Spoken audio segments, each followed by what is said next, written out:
Hey, did you know that NFTs are actually not new and they already exist in the market for a few years? Let's talk about the NFT history and why do we need NFTs and NFT also history in the context of digital art. So digital art wasn't recognized as real art for many years. Painting and sculptures and installations were the real art, while digital art was kind of seen as a second-tier art.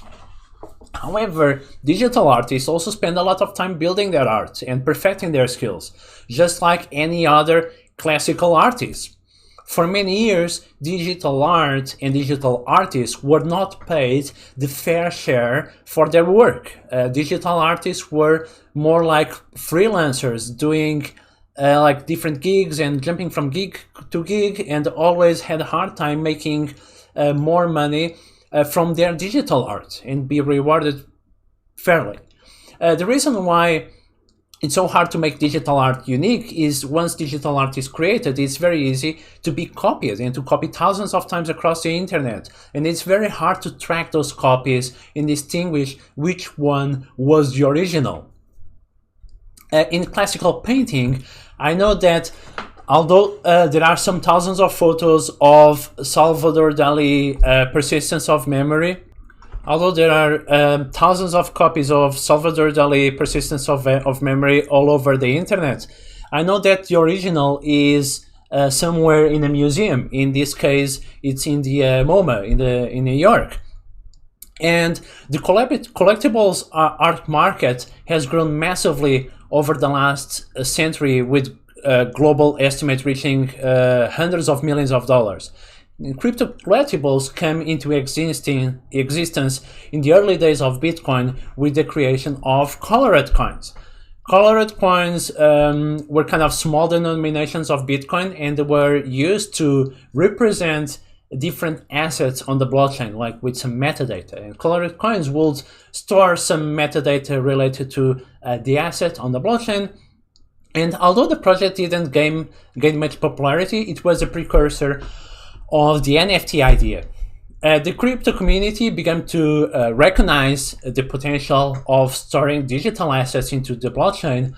And in 2014, a peer-to-peer financial platform called Counterparty was created on the top of the Bitcoin blockchain, and it was basically laying down the foundations for modern NFTs.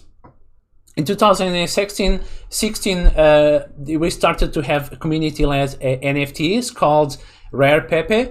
We have some weird stuff, but basically this was a community-led NFTs, but didn't gain like that much popularity until the term NFT was finally coined with the creation of the ERC-721 token standard in the Ethereum blockchain.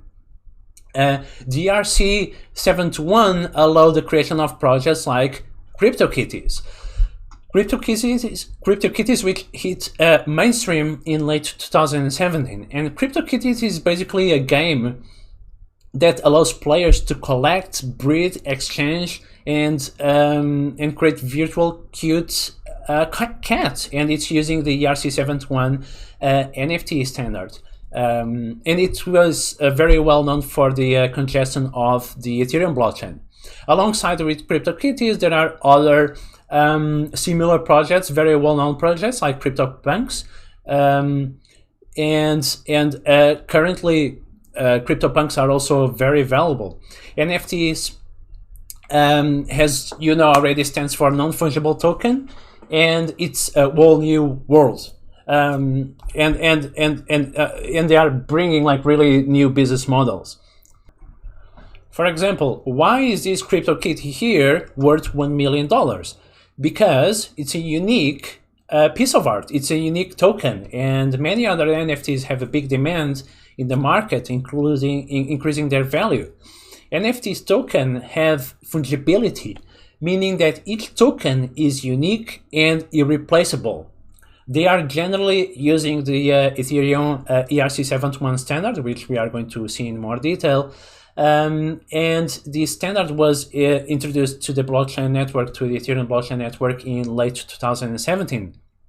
Now, even Christie's is entering the NFT market, and we doing NFT-based auctions. And they made this auction in February 2021, where they auctioned people art for $69 million. An NFT represents the ownership of an item, and it can be eventually copy-paste the image to my computer, but the ownership of that item will be always linked to someone in the Ethereum blockchain in an immutable way.